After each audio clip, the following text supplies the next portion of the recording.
Se o mar me submergir, a tua mão me traz à tona pra respirar e me faz andar sobre as águas.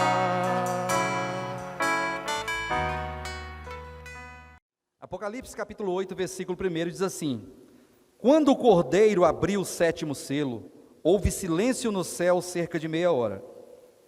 Então vi os 7 anjos que se acham em pé diante de Deus, e lhes foram dadas 7 trombetas.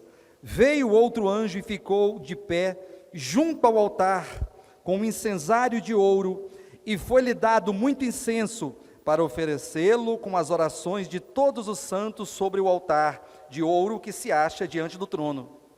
E da mão do anjo subiu à presença de Deus a fumaça do incenso, com as orações dos santos. E o anjo tomou um incensário, encheu-o de fogo do altar e o atirou à terra. Houve trovões, vozes, relâmpagos e terremoto.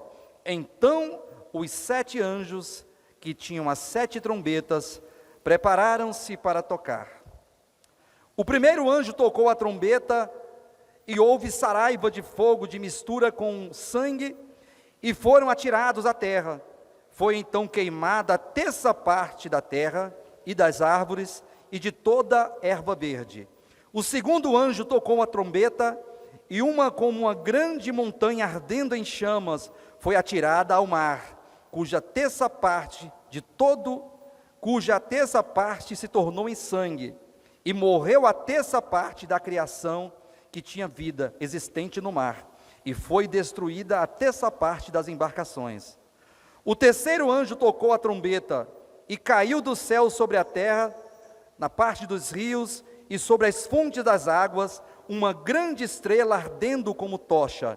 O nome da estrela é Absinto, e a 3ª parte das águas se tornou em absinto, e muitos dos homens morreram por causa destas águas, porque se tornaram amargosas. O quarto anjo tocou a trombeta, e foi ferida a 3ª parte do sol, da lua e das estrelas, para que a 3ª parte deles escurecesse, e na sua 3ª parte não brilhasse, tanto do dia como à noite. Então vi e ouvi uma águia que, voando pelo meio do céu, dizia em grande voz: ai, ai, ai, dos que moram na terra, por causa das restantes vozes das trombetas dos 3 anjos que ainda têm de tocar. Amém, queridos? Quantos entenderam esse texto? Diga amém. Nós estamos na reta final da nossa série de mensagens, os 7 selos do Apocalipse. E eu disse para os irmãos nas mensagens anteriores, os irmãos já entenderam, que os 7 selos, eles implicam naquela última semana da profecia das 70 semanas de Daniel, que consiste em 7 anos, os últimos 7 anos dessa era, da era da graça, que antecedem a segunda vinda de Cristo. E que esses últimos 7 anos que antecedem a segunda vinda de Cristo, ele é dividido em 2 partes. Deus, ele resolveu, na sua soberania, dividir esses últimos 7 anos em 2 partes. A primeira parte, os primeiros 3 anos e meios, foram chamados por Cristo de princípio das dores. Neste período, no princípio das dores, todos os cristãos vivos ainda estarão aqui na terra, principalmente os vencedores, aquele filho varão, os vencedores, os cristãos autênticos, os discípulos de Jesus Cristo, aqueles que vivem por Cristo e em Cristo, estarão aqui no princípio das dores, porque é somente depois do princípio das dores, quando for dar início à segunda metade da semana, ou dos últimos 7 anos, é que então, como o próprio Jesus declarou e chamou de a grande tribulação, é que os vencedores serão arrebatados como um galardão por terem vencido. Amém? E agora nessa transição, estamos falando sobre a grande tribulação. Estamos falando desde a semana passada que a grande tribulação consiste na intervenção de Deus neste mundo. Quando os irmãos, quando nós fazemos uma leitura geral dos acontecimentos, da história da humanidade, desde os primórdios, quando nós entendemos a queda. E quando nós percebemos que a queda, ela vem se desdobrando, ela vem se desenrolando, ela vem se desenvolvendo. Quando eu falo queda, eu me refiro à apostasia dos corações dos homens. Quando nós falamos de queda, a queda do homem, nós não olhamos e não podemos olhar para coisas, para objetos, para situações, para coisas que estão fora de nós, senão que devemos olhar para dentro de nós, para o nosso próprio coração, porque a queda do homem, o pecado consiste em uma apostasia dos corações, ou seja, a queda, ela é vivida, experimentada, percebida e experienciada por meio dos corações que deram as costas a Deus, que deram as costas à verdade de Deus, portanto se afastaram de Deus, rejeitaram o Senhor. Isso é a queda. E então, desde a queda, lá dos primórdios da humanidade, o pecado ele vem se desenvolvendo nos corações dos homens, e o próprio povo de Deus tem experimentado e tido uma experiência de uma certa apostasia, de uma hamartia, que é errar o alvo, que é dar as costas a Deus e à sua verdade. Aí você que está me ouvindo aqui presencialmente, os irmãos que me acompanham às suas casas, podem estar se perguntando assim: pastor, mas é possível que cristãos experimente a apostasia? É possível que cristãos, filhos de Deus, experienciem essa hamartia que é errar o alvo? Eu digo sim, porque o pecado que está no homem, o pecado que é esse simples ato de se afastar de Deus, ele permanece dentro dos homens, permanece dentro dos cristãos, está em mim, está em você e está em toda a humanidade. Por que existem os vencedores? Por que Deus está gerando vencedores? Por que Cristo está edificando a sua igreja? É nisso que consiste a edificação da igreja. Porque se eu entendi que a apostasia é o afastamento dos corações, ora, o que é a restauração? O que é a vitória? O que é a salvação, senão a reaproximação a Deus? Esse reencontro com Deus, esta reconciliação, não por meio de uma doutrina, não por meio de palavras vazias, mas sobretudo de um coração que se rende, de um coração que se inclina, de um coração que se entrega a Deus e à sua vontade. Por isso que os vencedores falam de um povo, de um grupo de pessoas, de servos de Deus, que entendendo a verdade, entendendo a causa de Deus, se colocaram ao lado de Deus e facilitaram, eles viabilizaram o processo de salvação de Deus em suas vidas. Eu quero dizer com tudo isso que o que é o vencedor? O vencedor é aquele que simplesmente ele se inclina a Deus, é aquele que simplesmente desiste de si mesmo, é aquele que simplesmente para de lutar contra Deus, como muitos homens de Deus lutaram ao longo das eras contra Deus. E aí não falta exemplos, eu citei aqui exemplos no passado. Jacó, né, quando lutava ali no Val de Jaboque, ali ele é uma figura, né, de um servo de Deus que luta contra Deus, que resiste a Deus. Aí tem Saulo de Tarso, né, o Saulo que depois se tornou em Paulo, o grande apóstolo de Jesus Cristo. Ele foi escolhido desde o ventre, no entanto, ele servia a Deus por meio do seu entendimento, conforme a sua visão equivocada da verdade de Deus. E aí, o resultado de tudo isso é que ele entendeu lá na estrada de Damasco, que o Deus que ele estava servindo, conforme o seu coração, era o mesmo Deus que ele estava perseguindo. Então ele servia a Deus com um ardente desejo de fidelidade, com muita intensidade, com muita fidelidade, com muito amor, com muito empenho, e ele descobriu que todo esse empenho, toda essa boa vontade, toda essa fé, resultou numa perseguição ao próprio Deus. Isso porque não entenderam a causa de Deus. Então o vencedor são esses que, entendendo a causa de Deus, se colocaram, se posicionaram diante de Deus. Eu quero perguntar para você que está aqui nesta manhã, você já se posicionou diante de Deus? Você já se rendeu a Deus? Você já desistiu de você mesmo? Ou você ainda insiste em resistir à ordem de Deus? Você ainda insiste em resistir à verdade do Evangelho que está sendo proclamada a cada dia? E quando isso acontece, não quer dizer que você ou eu ou qualquer um que haja dessa forma seja um inimigo de Deus. Não quer dizer que você não ame a Deus. Não quer dizer que você não seja um cristão, não. Os cristãos, aqueles que amam a Deus, aqueles que são chamados segundo o seu propósito, eles terminam por relutar, por resistir, por se opor a Deus na vida humana, no detalhe da vida humana. Porque a vida humana, a vida espiritual, a vida cristã, ela é consistida, ou ela consiste em detalhes. É o detalhe aqui, é um detalhe ali, que vai provar a verdadeira fé do verdadeiro cristão, daquele que é um discípulo de Jesus. Ele não é multidão, ele não faz parte de uma multidão interesseira, que busca coisas, que buscam bens materiais, que buscam o favor de Deus. Não, ele faz parte de um grupo que busca o próprio Deus, porque entenderam que a solução e a esperança deles é o próprio Deus, é o próprio Jesus Cristo. Eles entenderam que o que nós precisamos não é de uma religião, não é de uma doutrina, não são de comportamentos vazios, de rituais, de orações, de proclamações, de coisas religiosas. Não, nós precisamos de Deus, precisamos de Cristo, precisamos de comunhão com Deus, precisamos desistir das nossas coisas, dos nossos projetos que tanto nos roubam de Deus, que tanto nos tiram de Deus, e então voltar o nosso coração a Deus.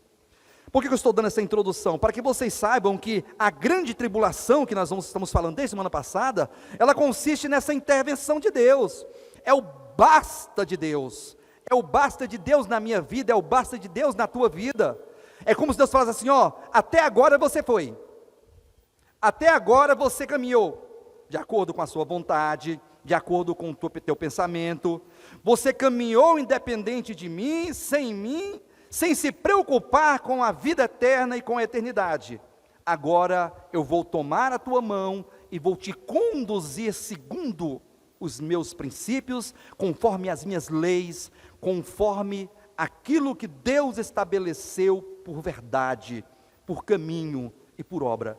Isso é tão verdade que nós falamos na semana passada sobre o batismo no fogo.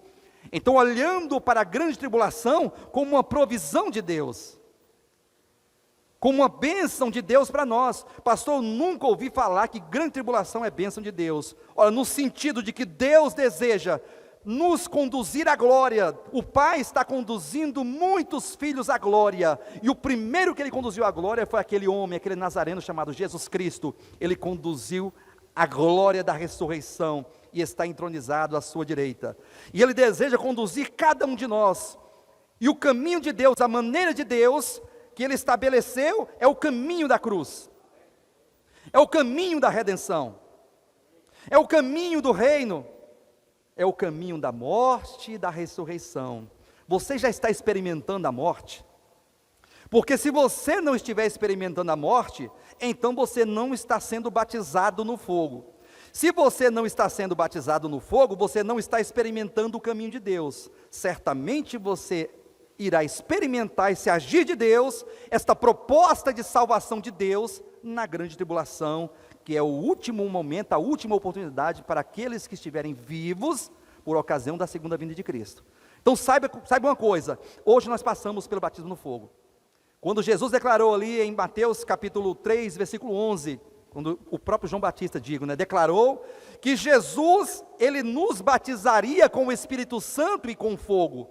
Com o Espírito Santo todos nós fomos batizados. Quantos aqui creem em Jesus? Diga amém. Diga assim, eu creio em Jesus. Então você foi batizado com o Espírito Santo porque aconteceu uma vez por todas no Pentecostes. Amém? Não é um batismo para cada um, é um batismo, é o Espírito que foi derramado sobre todos aqueles que creram, gerando um só corpo para Cristo e para Deus. Ponto.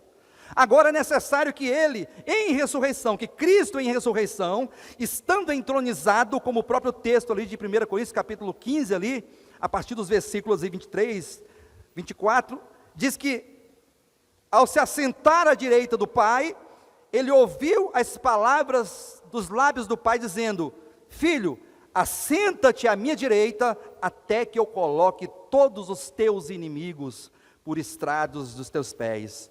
Aí, um cristão que é desapercebido, que não está percebendo que os inimigos de Deus são maiores e são muito mais poderosos do que, aí começa a citar demônios. Eu vou subjugar os demônios, eu vou subjugar os anjos caídos, eu vou subjugar Satanás, eu vou subjugar o ímpio, eu vou subjugar, aí começa a pensar nos inimigos de Deus como demônios, como anjos caídos, como Satanás. Não, Satanás, ele é uma cobra da cabeça esmagada, sabe disso? Saiba disso. Satanás está vencido, ele foi vencido por Cristo na cruz do Calvário. Ele está totalmente despojado e exposto à vergonha eterna. O maior inimigo de Deus, e o mais difícil de ser vencido, chama-se o ego do pastor Fernando. O ego seu, o ego daquele que está ouvindo em sua casa, o ego do cristão é o maior inimigo opositor de Deus e da sua vontade. É por isso que Deus escolheu o caminho da cruz, o caminho da morte, o caminho do sofrimento, o caminho desse despojar, o caminho de humilhação, para que nós deixemos de lutar contra Deus, para que nós, ao trilharmos o caminho do batismo no fogo, o caminho da morte e da ressurreição, nós possamos desistir de nós mesmos e permitirmos que o Senhor nos conduza segundo a sua vontade. Então o batismo no fogo, que já começou desde a ascensão de Cristo, está acontecendo nos corações de muitos cristãos. Pode ser o caso que esteja acontecendo no seu coração. E nós precisamos de entender isso, porque nós temos a oportunidade hoje de entender, e aqui está a relevância dessa série de mensagens. Essa série de mensagens, elas implicam na oportunidade de você refletir sobre os últimos acontecimentos e estar claro da tua condição como cristão, como filho de Deus. E saber se você é aquele cristão que é crente por nome, porque tem uma Bíblia, porque congrega em algum lugar, ou se você é um cristão porque você foi constituído filho de Deus, e agora esta filiação está sendo aplicada de maneira progressiva na tua vida, no teu dia a dia, na tua casa, no teu trabalho, aonde quer que você esteja experimentando o viver do novo homem, o viver de Cristo, você esteja experimentando a vida do reino, que é a vida de Cristo, que é o Espírito de Cristo, que é o mesmo sentimento que houve também em Cristo Jesus. Porque quando nós falamos de grande tribulação, falamos desse basta de Deus. Hoje o Espírito está dizendo às igrejas, o Espírito está falando às igrejas. Hoje Cristo está batendo a porta do nosso coração, desejando entrar na tua vida, desejando fazer parte da tua família, parte do teu viver, ter comunhão profunda contigo. Ele deseja subjugar o inimigo que é o teu ego, que está dentro de vocês, que tanto estorba a vontade do Pai. A grande tribulação é uma oportunidade para todos aqueles que não experimentaram a vida do reino, para todos aqueles que não experimentaram o viver em Cristo, que é um viver de morte e de ressurreição. Então eles experimentarão esse batismo no fogo, que é ser colocado em circunstâncias adversas para quebrantamento do coração, para que o coração seja quebrado. Como o apóstolo Paulo declarou que somos vasos de barro e temos um tesouro dentro de nós. Esse tesouro é a vida de ressurreição de Cristo, é o próprio Deus em nós. Mas para que esse Deus possa se expressar, para que o reino seja manifestado em nossa vida, é necessário que o vaso seja quebrado, porque quando o vaso é quebrado, abrilhanta-se, aparece o brilho da glória de Deus em nós. Isto é, venha a nós o teu reino, isto é, tomar posse do reino hoje nas nossas vidas. Por isso que nós estamos aqui falando do sétimo selo, e o sétimo selo consiste nisso, nessa mudança de momento. Termina-se o princípio das dores, os mártires clamam por justiça, então logo em seguida acontece o arrebatamento dos vencedores, os que já foram batizados no fogo, diga-se de passagem, aqueles que experimentaram a vida de Cristo, viver em Cristo. E agora o capítulo 8 nos é aberto, dizendo que quando o sétimo selo, o sétimo selo, né? Capítulo 8, o sétimo selo foi aberto, então apareceu no céu uma figura de 7 anjos com 7 trombetas. Atenção, o conteúdo do sétimo selo, o último, são 7 anjos com 7 trombetas, e estes anjos se prepararam para tocar. A primeira, a segunda, a terceira e a quarta trombeta é Deus preparando o ambiente para a grande tribulação. Ele vai tocar na terra, na vegetação da terra, 1/3 da vegetação do mundo todo vai ser queimado. Isso quer dizer que implica na respiração, no oxigênio, na produção do oxigênio, na fotossíntese. Pensa em 1/3 de oxigênio menos no mundo. Aí também ele vai tocar na fonte das águas, da água potável, 1/3 da água potável do mundo vai acabar. Olha só o cenário que ele está preparando para a grande tribulação.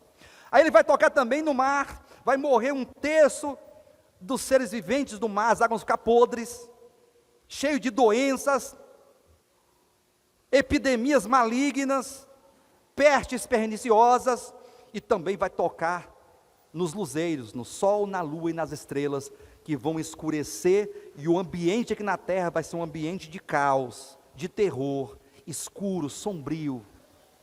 Agora vai começar a grande tribulação. A quinta trombeta, capítulo 9 de Apocalipse. O quinto anjo tocou uma trombeta, e vi uma estrela caída do céu na terra, e foi-lhe dada a chave do poço do abismo. Essa estrela aqui, ele não diz, o texto não diz que viu uma estrela caindo na terra, não é presente contínuo não, tá? Caindo não, caída. Vi uma estrela caída do céu na terra. Essa estrela caída é o próprio Satanás. E agora, se você remontar o contexto e a série de fatos que vão se desenrolando, lembra quando eu falei para vocês aqui que o capítulo 12 do Apocalipse fala do arrebatamento dos cristãos vencedores? Vamos só relembrar aqui rapidamente. Apocalipse capítulo 12, versículo 5, diz assim: nasceu-lhe, pois, o filho varão que há de reger todas as nações com cetro de ferro, e o seu filho foi arrebatado para Deus até o seu trono. É o momento do arrebatamento. Agora vai começar a grande tribulação. Olha só o versículo 7. Houve peleja no céu. Miguel e seus anjos pelejaram contra o dragão, também pelejaram o dragão e seus anjos, todavia não prevaleceram, nem mais se achou o lugar deles nos céus. E foi expulso o grande dragão, a antiga serpente que se chama Diabo, Satanás, o sedutor de todo mundo. Sim, foi atirado para a terra. Atenção, ele habita os ares. Ele foi atirado para a terra. E com ele os seus anjos. Até aqui está bom. Então, voltando aqui agora para o capítulo 9, para vocês entenderem, o texto começa assim, capítulo 9, versículo 1. Quando o quinto anjo tocou a trombeta, vi uma estrela caída do céu na terra. É o exato momento que, com a subida dos cristãos vencedores, haverá uma guerra nos ares, né? Os vencedores estarão querendo subir, Satanás vai interromper, não vai permitir essa subida, virá Miguel e os exércitos celestiais de Deus, para brigar, para lutar contra Satanás e os seus exércitos de anjos caídos. Então Miguel vai vencer Satanás, os vencedores subirão para o trono, e Satanás vai ser tirado para a terra. É esse momento que ele fala, vi uma estrela caída do céu na terra. Aí, e foi-lhe dada a chave do poço do abismo. Capítulo 12. Capítulo 12, versículo 18. Diz assim: e se pôs em pé sobre a areia do mar. Atenção. Guerra nos ares. Os vencedores sobem. Satanás é atirado para a terra, com os anjos caídos. Aí ele diz, vi uma estrela caída do céu na terra. Versículo 18 do capítulo 12. E se pôs em pé sobre a areia do mar. Capítulo 13, versículo 1, que é o versículo seguinte. Vi emergir do mar uma besta. Aqui é a besta do Apocalipse.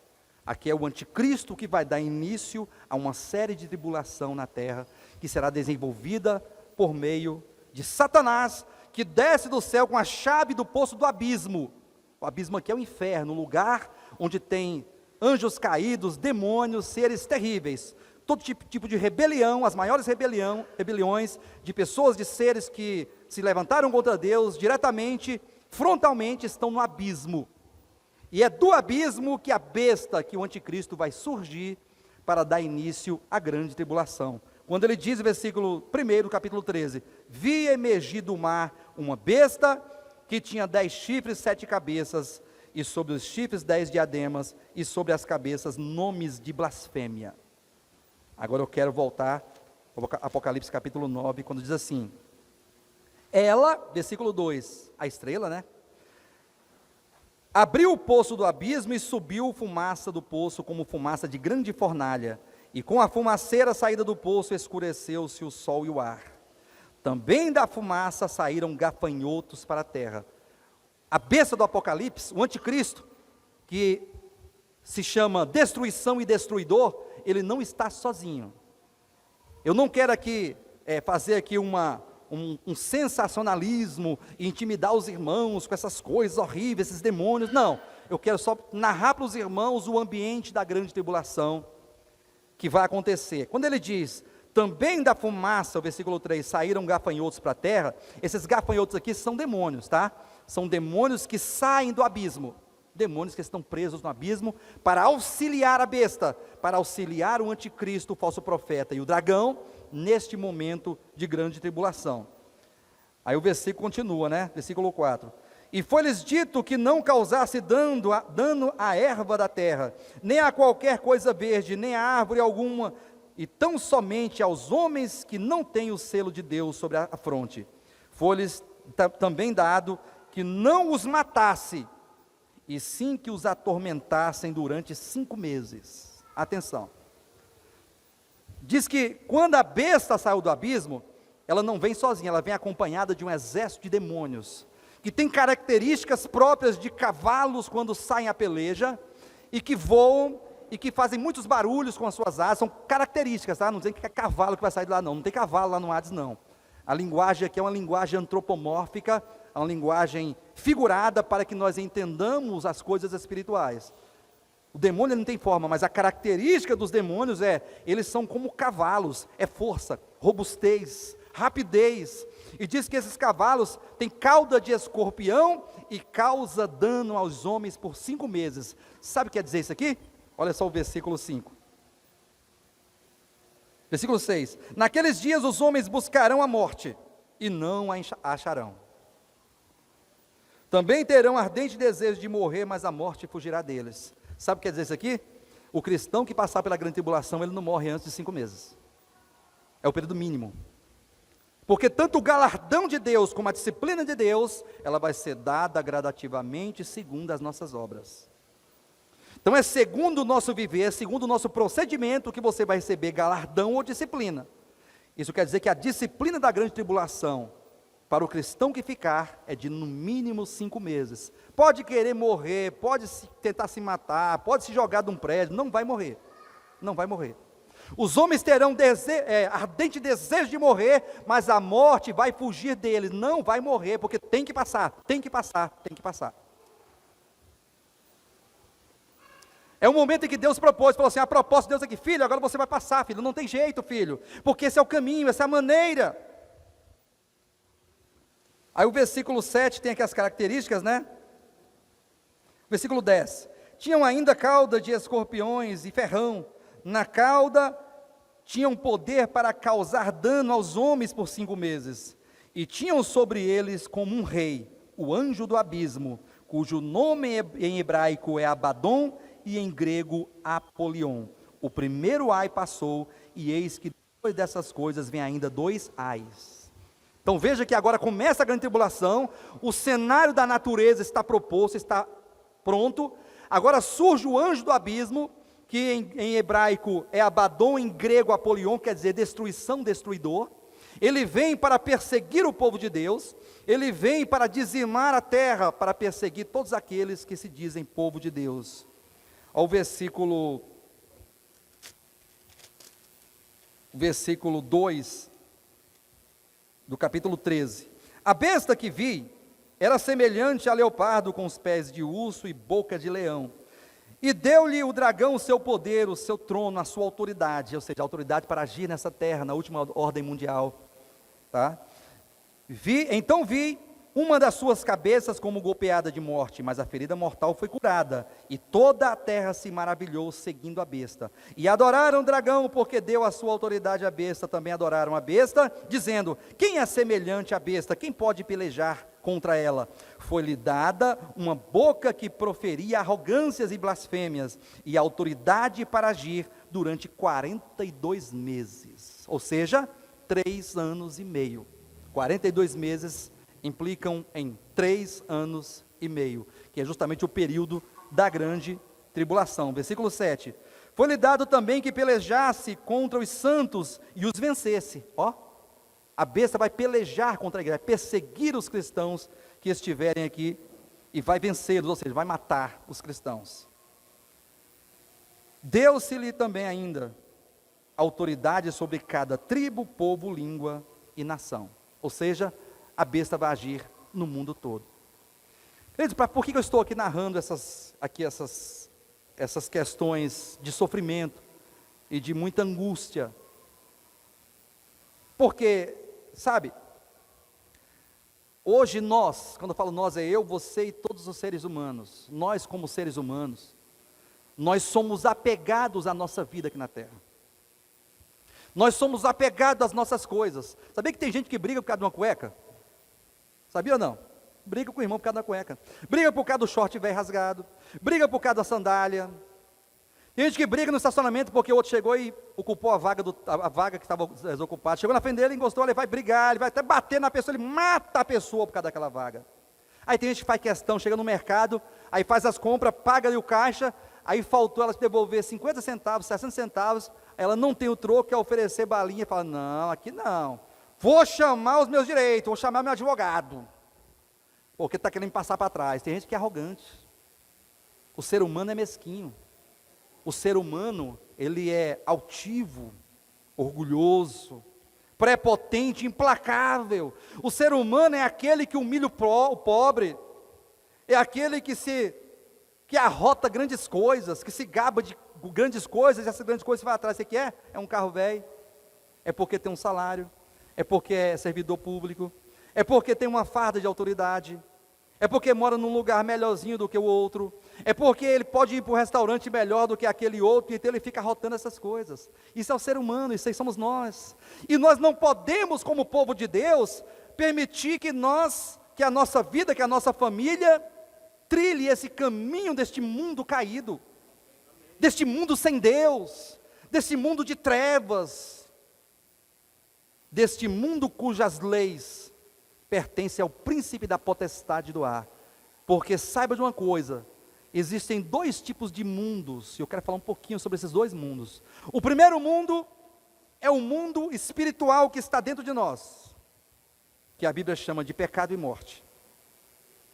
E João, ele fala muito bem, na sua primeira epístola, capítulo 2, versículo 15, que nós não devemos amar este mundo, não devemos amar as concupiscências da carne, as concupiscências da vida, e a soberba, as concupiscências dos olhos e a soberba da vida. Não podemos amar, porque quem amar essas coisas, este mundo espiritual, são coisas espirituais, de soberba, de olhar e querer ver, de arrogância,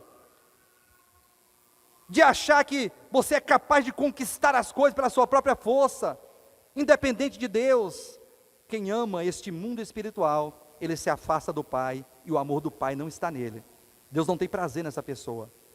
E este mundo é um mundo espiritual que está dentro de mim, dentro de você, saiba disso. Cuidado com a arrogância, cuidado com a autossuficiência, cuidado em se achar melhor do que os outros, porque tem umas pratinhas a mais no bolso. Cuidado que isso aí é o mundo. Por outro lado, tem um outro mundo, que é o mundo físico das coisas da vida. Atenção. São as coisas da vida. Aí é um mundo que fala do trabalho, da família, dos amigos, dos entretenimentos, da comida, da bebida, das festas, da tua família, dos teus filhos, da educação, das tuas contas, essa vida. Quem está entendendo, diga amém. Esta vida humana, vida humana. E agora, este mundo espiritual, ele vai ser seduzido por meio do mundo que está fora de nós. O diabo, o sedutor de todo mundo, de todas as pessoas, ele vai se utilizar da vida humana para roubar o teu coração e te afastar de Deus. Hoje, o desejo de Satanás é impedir que você seja um vencedor, de impedir que nós sejamos vencedores. Sabe por quê? Satanás sabe que quando os vencedores subirem, ele vai ser atirado para a terra, cheio de grande cólera, sabendo que pouco tempo lhe resta. Ele sabe que quando os vencedores subirem, a grande tribulação começa, e então é o período de 3 anos e meio para que ele seja lançado no abismo durante os 1000 anos, e que depois dos 1000 anos ele seja destruído eternamente. Ele sabe disso, ele sabe da doutrina, ele sabe do que vai acontecer. E então, o desejo dele hoje, e todo o seu empenho, é de seduzir os nossos corações para que nós não nos tornemos cristãos vencedores, para que você não seja ganho. Aí ele vai utilizar um carro, aí ele vai se utilizar do trabalho, das coisas, das amizades, das festas, do dinheiro, a sedução de todas as coisas que são boas aos olhos, agradáveis à vista, e tem mais uma coisa, coisas lícitas. O diabo não vai oferecer cocaína para você vender, não. Pega essa metralhadora, vai dar uma metralhadora, deixa eu ver para quem aqui? Para a irmã, essa irmã aqui, para a irmã Alzira, né, irmã Alzira? Aí Satanás vai dar uma metralhadora para ela e 20 quilos de cocaína para ela vender. Ela não vai fazer isso. Ela não vai fazer isso. Mas ele vai oferecer para ela outras coisas, que vai atraí-la, que vai seduzi-la. Ele vai oferecer pratos de lentilha. Lembra quando Esaú, irmão de Jacó, saiu para caçar e não caçou nada? Quando ele chegou, Jacó, que é né, trapaceiro, suplantador, estava fazendo um guisado, um miojo, uma sopa, uma lentilha, cozinhando uma lentilha. E aquele cheiro, ó, e ele não foi caçar, não pegou nada. De repente ele sentiu aquele cheiro daquela sopa, chegou para o irmão dele e falou assim: dá-me um pouco do teu guisado. Me dê um bocado da tua sopa aí, por favor, meu irmão. Ele falou: não, cada um no seu quadrado, cada um com os seus problemas, aqui é meu. Por favor, meu irmão, me dá um pouquinho, estou morrendo de fome, não peguei nada, não cacei nada. Aí Jacó, que é esperto, né? A palavra Jacó quer dizer trapaceiro, suplantador. E então Jacó se apropriou de uma oportunidade para tirar vantagens, porque ele era aquele que gostava de tirar vantagens, né? E aí o irmão dele falou assim: dá-me do teu guisado. Ele falou assim: eu te dou por uma só, só se você fizer o seguinte: se você me der o teu direito de primogenitura, porque o filho primogênito, o primeiro filho do pai, ele tinha direito ao direito, né? Direito de primogenitura, que consistia na porção dobrada da terra, no sacerdócio e na realeza. Então, o primeiro filho podia assumir a realeza, se for o caso de ser um rei, um dia ele poderia ser rei. Ele adquiriria a porção dobrada da terra, o sacerdócio e a realeza. Aí, na hora, Esaú vendeu o seu direito de primogenitura, por causa de um prato de sopa. E diz a Bíblia que depois, mesmo buscando arrependimento com lágrimas, ele não encontrou, porque simplesmente vendeu o seu direito de ser abençoado por Deus por causa de um momento de fome, por causa de um prato de lentilha. E hoje Satanás, ele simplesmente se utiliza desta vida aqui, ó, das coisas, e essas coisas para ele e para Deus são pratos de lentilha, porque são coisas que matam, que nos dá uma satisfação, digo, por um momento. É um momento de satisfação, é um momento de prazer, é um momento de pecado, mas que nos afastam de Deus. São momentos que nos afastam de Deus. E hoje nós temos que entender, e você tem que entender como você está vivendo a tua vida. Se você está dando ênfase demasiada para esta vida que vai passar logo, queridos, todos nós vamos embora, todos nós vamos passar. Todos nós vamos passar, saiba, eu vou passar, saiba, eu vou passar. Se Jesus não voltar aí nesses 30, 40 anos aí, a maioria aqui partirão para a eternidade. E o que nós temos construído para Deus? Será que construímos um patrimônio significativo? Conseguimos algumas casas, algum dinheiro, alguns carros, e agora partimos para a eternidade com mãos vazias, sem ter adquirido um tesouro celestial e eterno? Essa vida vai acabar. Aquele que era casado com a mulher que tanto ama, com o esposo que tanto ama, quando um dos dois partir, vai casar com o outro, e vai esquecer o que partiu, e vai andar de mãos dadas com o novo marido, a nova esposa. É fato. O dinheiro que nós conseguimos, os carros, as casas, tudo vai ficar para os filhos brigarem por centavos, por moedas. Aquele que trabalhava numa repartição, vai deixar o seu cargo para outro, que vai ocupar aquela cadeira, e logo, logo se esquecerão de você. Por isso que temos que perceber como estamos vivendo esta vida. Vida cristã não é religião. Vida cristã é uma vida entregue a Deus, a causa de Deus. Você pode viver a tua vida, você pode ter amigos, você pode criar os teus filhos, educar, fazer tua festa de casamento, tua festa de aniversário, o aniversário do teu filho sem problema nenhum. Você pode viajar e ir à praia, ficar ali 7 dias na praia descansando. Você pode ir a um bom restaurante, mas o que você não pode fazer é trocar Deus e a vontade eterna de Deus por momentos transitórios de vida, de prazer. Não pode. Porque quando você faz isso, você está invertendo valores, você está deixando de experimentar a causa de Deus, a vontade de Deus, para experimentar a tua própria causa. E isso que vai tirar muitos cristãos do arrebatamento. Muitos estarão fora do arrebatamento porque não se preocuparam com o arrebatamento. Aqui é arrebatamento é coisa do futuro. Que negócio de ser vencedor é coisa lá, a segunda vinda de Cristo. Saiba o seguinte, ser cristão vencedor é ser vencedor hoje. Ser arrebatado naquele dia é ser arrebatado hoje. Arrebatado do pecado, tirado do pecado, arrebatado da maldade, arrebatado do egoísmo, de querer ter uma vida fácil, um conforto exacerbado, como quem se sente em uma situação confortável e se esquece de Deus e se esquece do próximo. Você já pensou no próximo? Já pensou que perto de você pode ter uma criança sem um chinelo para calçar? Você já se deu conta que o teu vizinho pode estar sem um gás para fazer comida? Você já se deu conta que aquelas pessoas que ficam no semáforo pedindo esmola, vendendo balinha, vendendo chiclete, vendendo aqueles tridentes, aquelas coisas ali, aquelas paçoquinhas, que ele não teve a mesma oportunidade que você teve, que ele não tem o dinheiro que você tem, o trabalho que você tem?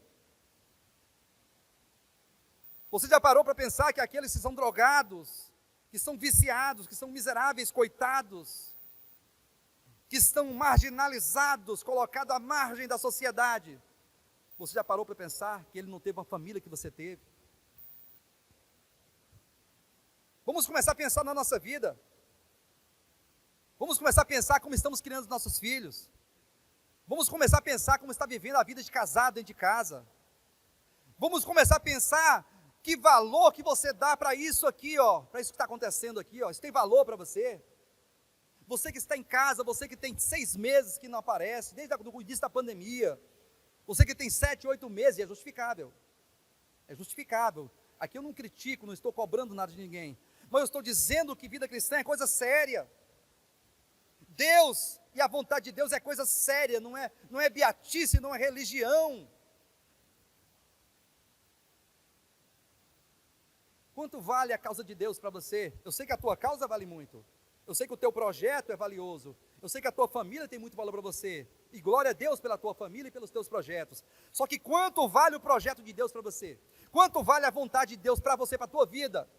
A tua família está fechada com Deus? Você, esposa e marido, vocês estão fechados com Deus? Vocês se colocaram ao lado de Cristo, estão caminhando com o Cordeiro? Essa é a pergunta que não pode se calar. Essa é uma chama que tem que estar dentro de nossos corações.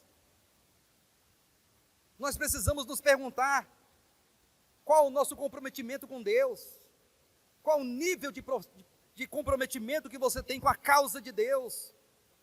Quando eu falo desse lugar aqui, eu não estou falando da estrutura física, porque se não tivéssemos nada disso aqui, estaríamos pregando em qualquer outro lugar aí, sem microfone, sem nada. Gritando, falando alto, não importa, saía do mesmo jeito a pregação.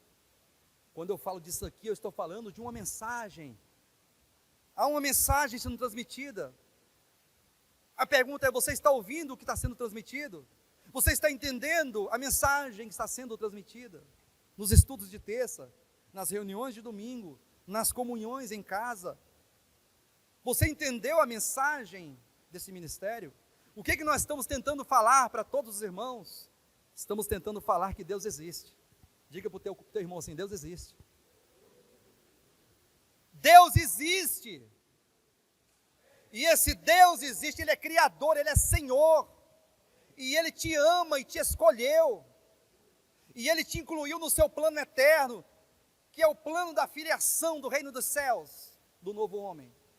E agora Ele simplesmente bate a porta do teu coração e espera uma reação, uma atitude da tua parte, da minha parte, da nossa parte. E a mensagem que é transmitida aqui é que Deus deseja manifestar o seu reino, reino do qual nós fazemos parte, porque o reino de Deus, o reino dos céus é Deus dentro de nós, só isso. Deus em nós e nós em Deus, isso é o reino. E que hoje esse reino deve ser manifestado na minha vida e na tua vida. Qual o grau de comprometimento que você tem com a causa de Deus? E quando eu dizia das pessoas que estão sem congregar tem muito tempo, desde o início da pandemia, irmãos, eu vou falar uma coisa para vocês aqui, ó. E não me interpretem mal. Mais uma vez eu vou repetir, eu não estou cobrando nada, vocês não me devem nada. Só tem uma coisa que vocês me devem e que eu devo a vocês: o amor. Vocês são devedores para comigo e eu, da mesma forma, para com vocês. O amor. Nós temos a obrigação de amarmos uns aos outros. Ponto final. Passando dias, ninguém deve nada para ninguém. No entanto, eu vou me reportar aos membros desse ministério, daqueles que disseram que entenderam a mensagem, daqueles que disseram que querem ser arrebatados, daqueles que disseram que são discípulos de Jesus Cristo. Você que tem 6 meses, 8 meses que não congrega, porque a pandemia, né? E pastor, é a pandemia. É o distanciamento social. É porque é uma recomendação do governo. Eu tenho que estar isolado com minha família. Aí eu pergunto, você trabalha? Você estuda? Você vai ao supermercado? Você vai à padaria? Você vai a um restaurante de vez em quando? Você já viajou durante esses 8 meses? Você tem uma vida social, mesmo que com todas os cuidados, né, ali, as precauções? Você tem uma vida? Ah, então eu entendi uma coisa. Para esse que diz que não vem à reunião da igreja por causa da pandemia, ele está precisando rever os conceitos, porque a falta de tempo é só com as coisas de Deus. Ele trabalha, ele estuda, ele vive, ele passeia, ele vai, faz todas as coisas que tem que fazer. Aí nós de ir para o culto e falar, não posso por causa da pandemia. Eu só lamento porque uma hora dessas, ele vai se deparar em uma situação de tanta tristeza, de tanto terror, que ele vai ficar doidinho para encontrar com o pastor Fernando, para falar uma palavra, para ter uma oração, para dar um abraço, e ele não vai me encontrar. Ele não vai me encontrar. Ele vai ficar doido para ter comunhão com um de nós aqui, ele não vai ter irmãos, ele vai ter que correr para as cavernas, para as covas, para os antros da terra, ele vai ter que cavar um buraco e entrar dentro, porque se o anticristo pegar ele, vai morrer. Porque ele não está valorizando a preciosidade da oportunidade concedida no tempo que se chama hoje. Ele é aquele que está tornando a graça de Deus vil, desprezível, o tempo de oportunidade. E é nisso que consiste os 7 selos. Essa mensagem, essa série de mensagens, não é para ficar dizendo para você o que vai acontecer, para que todos fiquem constituídos da teologia escatológica, e agora eu já sei quem é o anticristo, sei quanto tempo ele vai atuar, sei que momento que é o arrebatamento, porque é depois do clamor dos mares, o 6º selo. E agora eu já sei que consiste na última semana, 7 anos, e racha no meio, faz todas as contas. Não é para isso. Essa série de mensagens é para que os nossos corações se rendam a Deus. É para que nós entendamos que nós não somos de nós mesmos mais. Você não é mais de você mesmo, acabou. Você não pertence a você, você pertence àquele que te comprou com sangue precioso, de cordeiro santo, sem mácula. Você pertence a Deus. A tua família pertence a Deus. E nós precisamos entender isso e começar a cruzar, a dar passadas rumo a Cristo. E começar a aproveitar as oportunidades para brigar menos e servirmos mais. Aproveitarmos o dia a dia e os conflitos e as aflições e os sofrimentos e o fogo de Deus que é o batido no fogo para nos quebrantar. Para que a excelência do vaso apareça, para que a glória que está dentro de você, que é o próprio Deus, seja manifestado na tua vida, aonde quer que você esteja.